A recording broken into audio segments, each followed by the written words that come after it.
do you overcome the worldly concerns and temptations while you are in seminary or while you're pushing through the 7 years of your life? Like what? Like money, for example. Would you be concerned, like, after I go into a parish, would I have enough money to survive? I remember talking to a priest about this. We were on an aeroplane together, and I said First class. I said to him, a similar question, how do you cope with money? Because, I mean, priests don't earn that much money.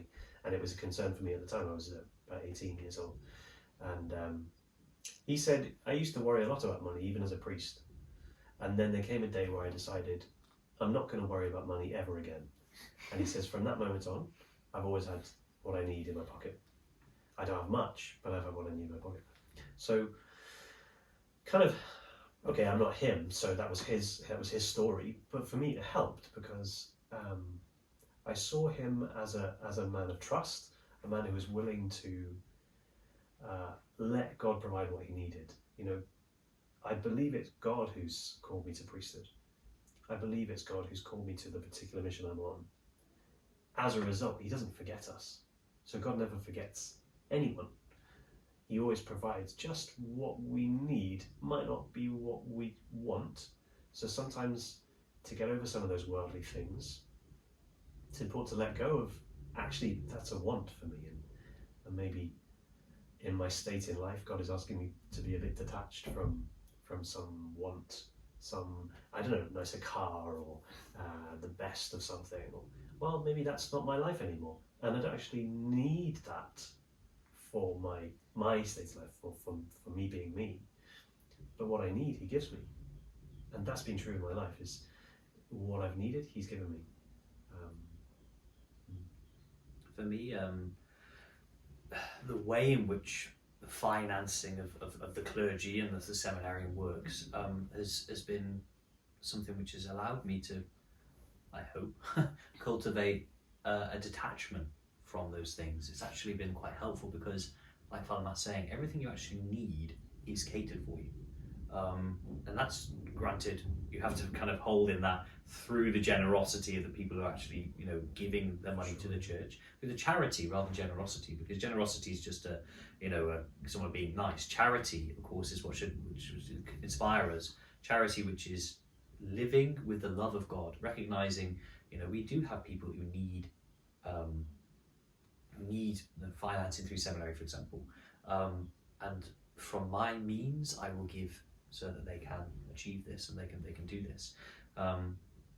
So yeah, the way in which this priests and seminaries are funded is you have enough. You have enough. You don't need more than you already have. And so that helped me actually. And that's all thanks to the people. Yeah, exactly.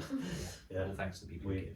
We serve them, and in many senses, it's the people who serve us by providing what we need. Do people support priest retirement funds as well? Because I know sometimes at the parish at home there'll be special collections for priests that need that support once they've retired from parish life, as it were. We have one each year, so there's a collection each year for the priest training fund, and there's a collection each year for the sick and retired clergy fund. So it might be a retired priest, or it might be a priest who's not retired but gets sick and needs kind of financial support, unusually unexpected.